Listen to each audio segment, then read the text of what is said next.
believe the floor is yours. Good morning. Good morning, Mr. Chairman, Commissioners, Mr. County Manager, Mr. County Attorney.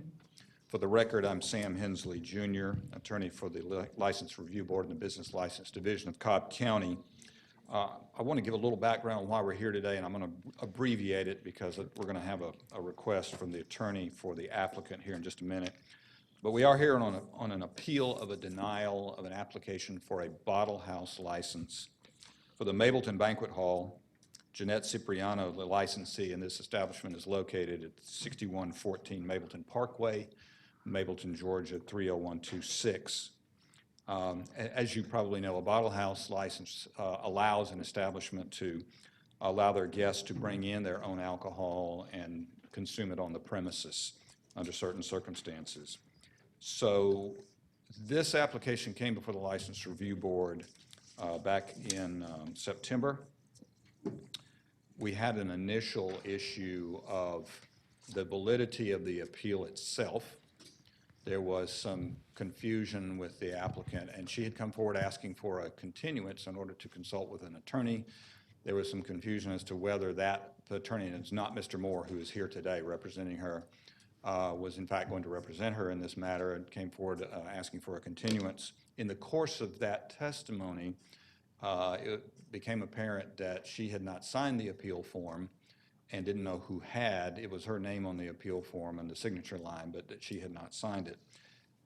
So my recommendation to the LRB at that time was that there was no appeal before that board to be heard, that it had been improperly filed, and they denied it on that basis.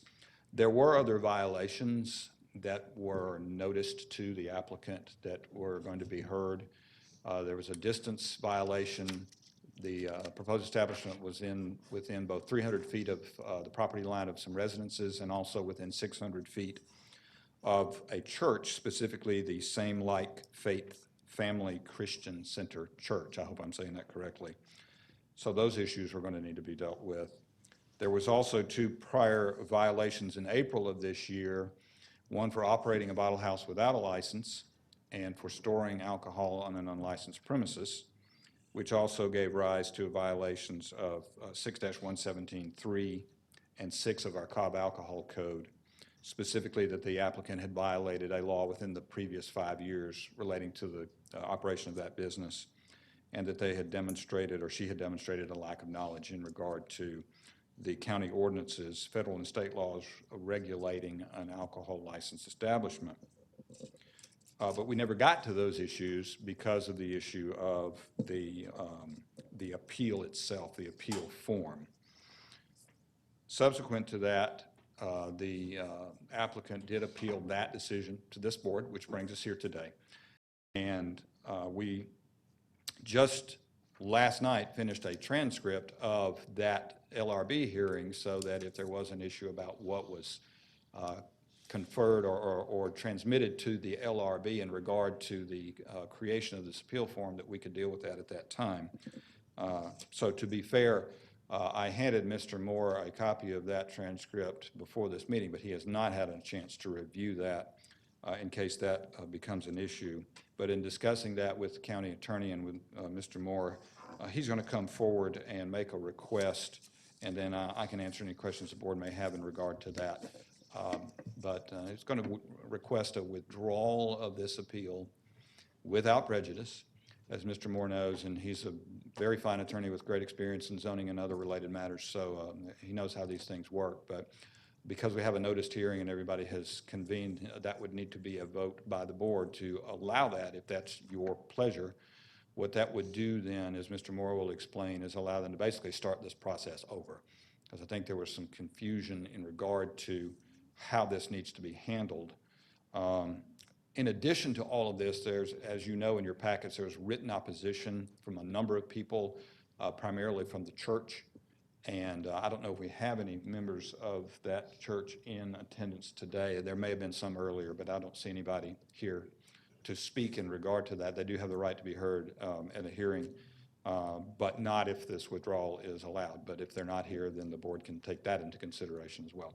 So something to bear in mind, and we've discussed with the applicant and Mr. Moore, the really advice. We can't force anybody's hand, but and I believe they've already started this process to meet with these church folks, anybody else who might have a problem with the operation of this establishment and the application for the license to address any concerns that there may be. So I'm not going to oppose that.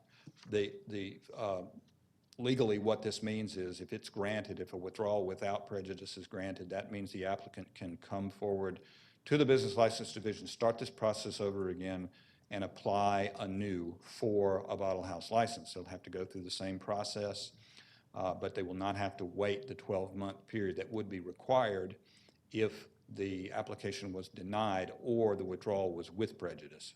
So that's the distinction between a withdrawal with prejudice and without. So I'll be quiet now and allow Mr. Moore come forward and make his request. Thank you, Mr. Hensley. Mr. Moore?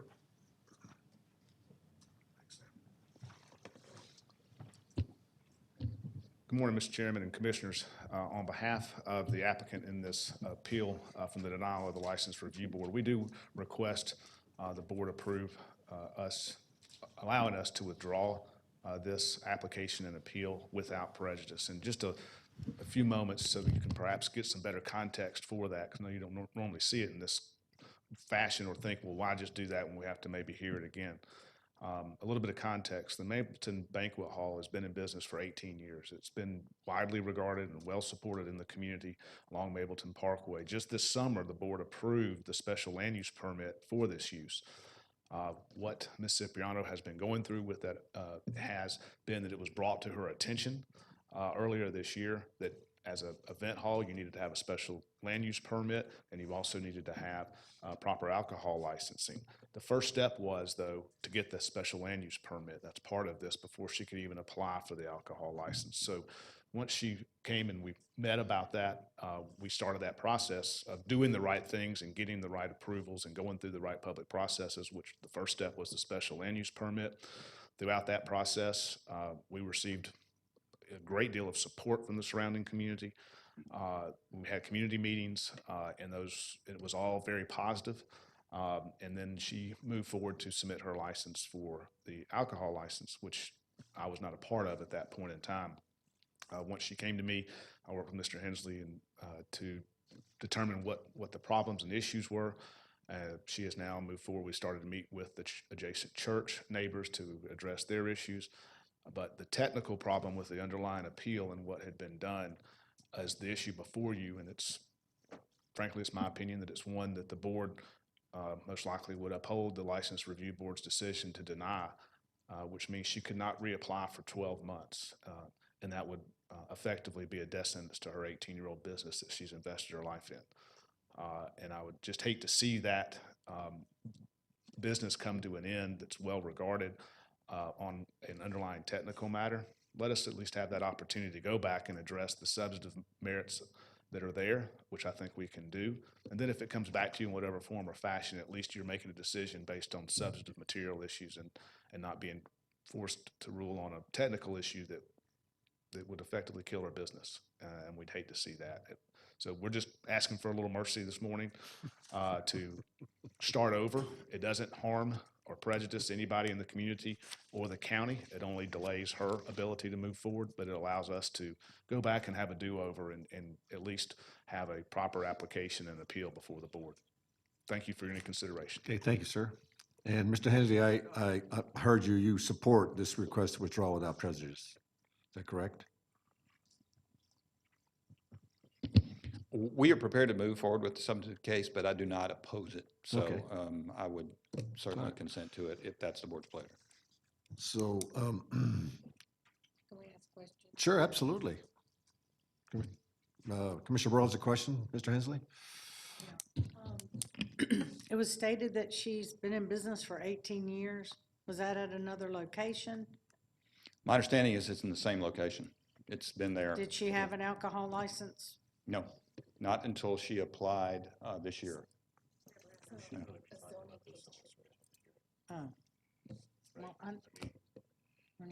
Well, this is just for background, because I'm going to make I'll tell you what. let me make a motion to withdraw without prejudice. We'll second, then we can have a discussion about it, okay?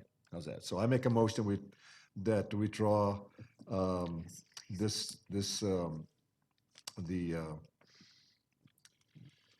business license issue at hand without prejudice. All right, now we can have the discussion. All right, Commissioner Burrow. And that's all. Sure, yeah, absolutely, yeah. The site at hand today was a subject of zoning, and what triggered the review of this application is somebody purchasing the property, and sometimes with a lot of our very old plazas, it forces them to come into compliance. I've dealt with this with another plaza before that needed to change zoning based on its current use. That's what happened here. You had someone who's been operating there several years, just was not complying with county laws, was not aware that the owner allowed this to occur, was not aware. A new owner came in, it triggered a GC site coming in for rezoning. She had to come back in, get a SLUP for her site. I knew that this application would follow, but along the way, there were some issues, and I think it started with, I don't know what was the issue was with the initial LRB application, but I do know the appeal somehow did not have her signature, which is what's triggering this hearing today. And I'd much rather hear this on the substantive issues than for us to have a hearing just on her signature not being on. The bottom line is that this all came out because we were doing our due diligence of the nature of changing the rezoning. That was a slump that we brought earlier. So in this case here, everybody was doing the right thing, but in the process of doing the right thing, we found out some issues that weren't in compliance. So. Right. I It's think- not an unusual situation Right. that those things happen, not to excuse that, but they No. do happen. Mr. Taylor, it's a county of 13,187 businesses, all right? We're not gonna be perfect on all of these. And I think the good thing here is that everybody recognized that we need to do the right thing here, and they did the right thing. So, I don't look for mercy. I think this is compassion for someone who's trying to do the right thing, and this is a compassionate board. And I just think that that's the way we ought to approach it. They wanna come back and to do the right thing here. It's gonna take some time to do that, but in order to do that, we have to withdraw. We have to agree to withdraw without prejudice, and I think that's the right approach, in my opinion. The other element of this too, and this is the prosecutor and me talking, is at the onset of the LRB hearing, she was requesting a continuance to consult with an attorney and was not able to, for whatever reason, have an attorney helping her at that point. Now she has a very fine attorney who is experienced in this area helping her. And I always like to err on the side, if you want to talk to an attorney, Don't you be should doing that. You're raising his rates. Yeah. The poor lady won't be able to afford him by the time this It's is done. professional courtesy, yeah. So, Color if you want to Kevin- show mercy, show it to, Kevin and I have His sat across the client. table from each other from time to time, and I want him to remember what I said today, so. okay, so is there any further discussion? With that, I call the question. Passes 5-0. All right, thank you, everybody. I appreciate that. That's all I have, Mr. And Chairman. with that, we're adjourned.